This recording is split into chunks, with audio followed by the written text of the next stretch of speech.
తెలంగాణలో తాము అధికారంలోకి వస్తే మహిళలకు ఉచిత బస్సు ప్రయాణం కల్పిస్తామని హామీ ఇచ్చి కాంగ్రెస్ పార్టీ అధికారంలోకి వచ్చింది. వచ్చిన వెంటనే ఉచిత బస్సు ప్రయాణాన్ని ముఖ్యమంత్రి రేవంత్ రెడ్డి గారు జెండా ఊపి మరీ ప్రారంభించారు. ఈ ఉచిత బస్సు మహిళల్లో విపరీతమైన ఆదరణ పెరిగింది. ప్రతిరోజు కూడా 30 లక్షల మందికి పైగా మహిళలు రాకపోకలు సాగిస్తున్నట్టు టీఎస్ఆర్టీసీ పేర్కొంది.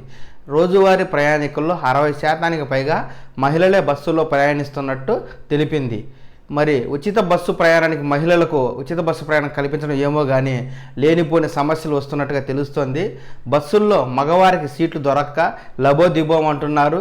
గతంలో బస్సు ఎక్కడికి వెళుతుందా అని అడిగేవారు, ఇప్పుడు బస్సులో సీటు ఉందా అని అడుగుతున్నారు.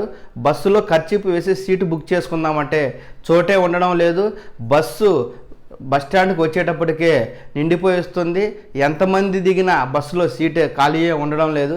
దీంతో ప్రయాణికులు లబోదిబోం అంటున్నారు. ఎవరికి చెప్పుకోవాలో అర్థం కాక బాధపడుతున్నారు.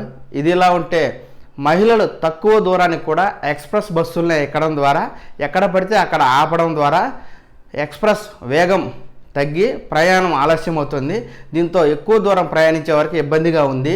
అది ఇక్కడ స్టాపింగ్ లేదు, ఇక్కడ ఆపమని కండక్టర్ చెప్తున్నా మహిళలు అదేంటి సీఎం రేవంత్ రెడ్డి గారు ఎక్కడ పడితే అక్కడ చెయ్యి ఆపితే బస్సు ఆపుతుందని, ఎక్కడ దిగమాలంటే అక్కడ దిగొచ్చని ముఖ్యమంత్రి చెప్పారు, మీరేంటి ఇలా మాట్లాడుతున్నారని వాగ్వాదం చేస్తున్నారు.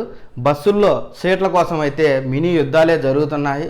ఇదిలా ఉంటే తాజాగా టీఎస్ఆర్టీసీ ఎండి సజ్జనార్ గారు ఒక ప్రకటన చేశారు. మహిళలు తక్కువ దూరం ప్రయాణానికి పల్లె వెలుగు బస్సుల్ని ఎంచుకోవాలని, ఎక్స్ప్రెస్ని ఎంచుకోవద్దని ఆయన చెప్పారు. ఎక్స్ప్రెస్లు బస్ స్టాపుల్లో మాత్రమే ఆగుతాయని, ఎక్కడ పడితే అక్కడ ఆగవని ఆయన ఇంకో విషయం కూడా తెలియజేశారు. దీంతో పాటుగా మహిళలు ముఖ్యంగా ఎక్కువ దూరం ప్రయాణించేటప్పుడు మాత్రమే ఎక్స్ప్రెస్ బస్సుల్ని ఎక్కాలని, తక్కువ దూరానికి పల్లె వెలుగు బస్సులు మాత్రమే ఎంచుకోవాలని, ఎక్కడ పడితే అక్కడ ఆపమంటే ఇకపై ఆపడం జరగదని ఆయన తెలియజేశారు. టీఎస్ఆర్టీసీ మనందరిది. బస్సులో పురుషులకు కేటాయించిన సీట్లలో పురుషులనే కూర్చొనిద్దాం, పురుషులను గౌరవిద్దాం.